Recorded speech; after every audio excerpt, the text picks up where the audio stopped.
केंद्र सरकारच्या चुकीच्या धोरणामुळे शेतकऱ्यांचे कपाशी पीक धोक्यात आलं असून शेतकऱ्यांना सरसकट 12,000 रुपये भाव देण्यात यावा अशी मागणी शेतकरी मनीष जाधव यांनी केली आहे। पांढऱ्या सोन्याचा जिल्हा म्हणून ओळख असणाऱ्या यवतमाळ जिल्ह्याचा कापसाला कवडीमोल भाव मिळत असल्याने कापूस उत्पादक शेतकरी प्रचंड आर्थिक कोंडीत सापडलाय।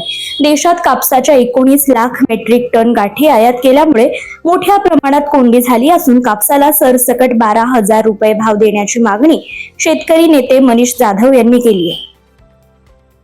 गोंदिया जिल्हा मार्केटिंग फेडरेशनच्या शासकीय धान खरेदी केंद्रावरून आतापर्यंत 16,159 शेतकऱ्यांनी 5,59,385 क्विंटल धानाची विक्री केली आहे। या शेतकऱ्यांनी विक्री केलेल्या धानाची एकूण किंमत 128,65,00,000 रुपये असून धान खरेदी केंद्र सुरू होऊन आता महिनाभराचा कालावधी लोटलाय तरी पोर्टल अपडेट न झाल्याने शेतकऱ्यांचे चुकारे थकले। शेतकऱ्यांना चुकारे करण्यासाठी शासनाकडून निधी चालेला नसल्याची बाब आता समोर येते। कोल्हापूर जिल्ह्यातील दूध संघांनी गाय दूध दरात केलेली कपात त्वरित मागे घ्यावी, अन्यथा मुंबई, पुणे, कोल्हापूर सारख्या शहरांना होणारा दूध पुरवठा बंद करून मोठं आंदोलन उभं केलं जाईल असा इशारा सांगरूळ येथील दत्त दूध संस्थेचे अध्यक्ष विलास नाळे यांनी दिला। खानदेशात आगाप हंगामातील पपईची लागवड सुरू झाली आहे। यंदा क्षेत्र घटेल असं संकेत असून पपई रोपांचे दरही आवाक्यात असल्याची स्थिती आहे। खानदेशात पपईसाठी नंदुरबार जिल्हा आघाडीवर असून 2023 आणि 24 मध्ये जिल्ह्यात 5,200 हेक्टरवर पपईची लागवड होती। यंदाच्या गळीत हंगामाची पहिली उचल 3,700 रुपये प्रति टन जाहीर करावी, अन्यथा हंगाम रोखण्याचा इशारा स्वाभिमानी शेतकरी संघटनेच्या सावरकर गटाने दिलाय।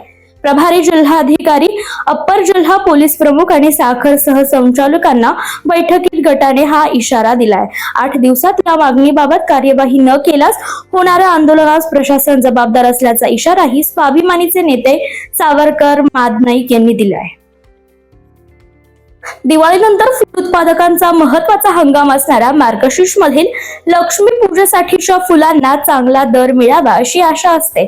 मात्र आता आज पहिल्याच गुरुवारी म्हणजेच काल फुलांचे बाजारभाव कोसळल्याने ही अपेक्षा पूर्णतः मावळली आहे। बाजारात मोठी उलाढाल करणाऱ्या व महत्वाचं फूल मानलं जाणारं म्हणजे झेंडू तसेच शेवंती वर्गीय फूल उत्पादक शेतकऱ्यांना कमी दराचा फटका बसलाय।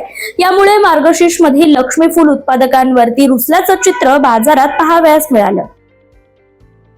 खानदेशात मका पिकाची लागवड यंदा वाढली आहे, पण पिकात अमेरिकन लष्करीची अळीचा प्रकोपही यंदा अधिक आहे। त्यासाठी शेतकऱ्यांना कीटकनाशकांच्या फवारण्या घालाव्या लागत असून त्यात उत्पादन खर्चही वाढलाय। यंदा ज्वारीपेक्षा अधिक मक्याची लागवड खानदेशात झाली आहे। पश्चिम विदर्भातील 4 लाख हेक्टर विस्तारित खारपाणपट्टा अनेक वैशिष्ट्ये जपून आहे। त्याच भागातील हरभरा देखील खारपट चव आणि टिकवण क्षमतेसाठी सर्वदूर नावारूप आलाय। याच हरभऱ्याला आता भौगोलिक मानांकन देखील मिळालंय। अंजनपूर गावसुर्जी येथील कार्ड संस्थेच्या नावावर याची नोंद झाली आहे।